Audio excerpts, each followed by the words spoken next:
जी, तो इस वीडियो में हम समझने की कोशिश करेंगे अकाउंट्स का एक और बेहतरीन कॉन्सेप्ट जिसे हम कहते हैं अकाउंट्स में ईयर क्या होता है। तो जैसे कि आप जानते हैं कि हम जब भी अपने कोई फाइनेंशियल स्टेटमेंट्स देखते हैं, आपने एक चीज़ ज़रूर नोटिस की होगी कि यूजुअली हम तो साल मनाते हैं 1 जनवरी से 31 दिसंबर का। 1 जनवरी से 31 दिसंबर, उसके बाद 1 जनवरी को नया साल शुरू हो जाता है। तो ये क्या होता है? हम इसे नाम देते हैं कैलेंडर ईयर। बट जब भी आप देखेंगे किसी भी कंपनी की बैलेंस शीट या बुक्स ऑफ अकाउंट्स, तो उसमें आप एक अजीब सी चीज नोटिस करेंगे कि जब भी हम इन कंपनीज की बात कर रहे हैं, उनमें ईयर स्टार्ट होता है 1 अप्रैल से एंड इट कंटिन्यूज टू 31 मार्च। तो ये क्या है? तो ये जो 1 अप्रैल से 31 मार्च तक के जो हम ईयर रिकॉर्ड कर रहे हैं, इसे हम नाम देते हैं फाइनेंशियल ईयर। अब कैलेंडर ईयर और फाइनेंशियल ईयर में अंतर क्या है? स्टार्ट और एंड डेट का।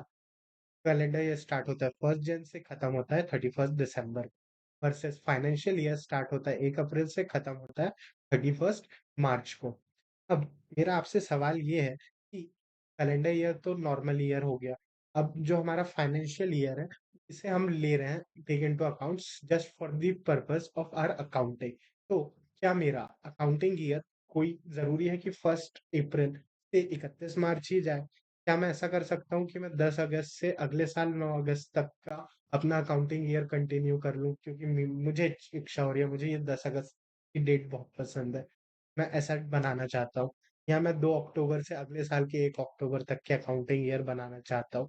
क्या मैं ऐसे अकाउंटिंग ईयर बना सकता हूँ या नहीं? क्या मैं ऐसे बुक्स ऑफ अकाउंट्स बना सकता हूँ या नहीं? तो the answer is yes, you can do this. But will you do this? The answer is no. Why? क्योंकि जब आप बिजनेस करते हो, आप अकेले बिजनेस नहीं कर रहे हो, आपको कई लॉज एंड रेगुलेशंस फॉलो करनी पड़ती है। जैसे कि आपके को धंधे में सबसे पहले टैक्स देना है। टैक्स देने के लिए आपको क्या क्या फॉलो करना पड़ेगा?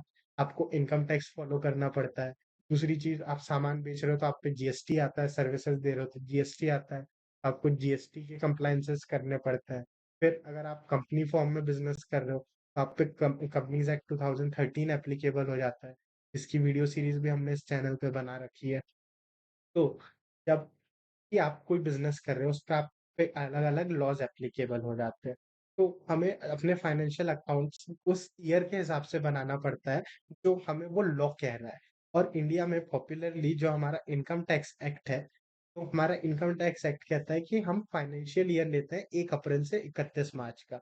इसीलिए आप देखेंगे कि जितने भी बुक्स ऑफ अकाउंट्स बनते हैं, वो बनते हैं from 1 April to 31 March. Y?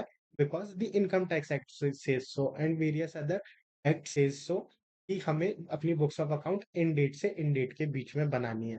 तो अभी तक हमने क्या सीखा कि भैया जिस साल के हम ट्रांजैक्शंस रिकॉर्ड कर रहे हैं, हम उसे ईयर का नाम देते हैं। कैलेंडर ईयर और फाइनेंशियल ईयर अलग अलग हो सकते हैं। फाइनेंशियल ईयर की स्टार्ट डेट एंड डेट जरूरी नहीं 1 अप्रैल और 31 मार्च ही हो, ये कोई भी डेट्स हो सकती है जिनके बीच का गैप 1 साल हो रहा है। बट क्योंकि हमें various laws and regulations follow करने पड़ते हैं, इसी कारण से उन लॉस से कंप्लाई करने के लिए हम फाइनेंशियल ईयर लेते हैं फ्रॉम 1 अप्रैल टू 31 मार्च।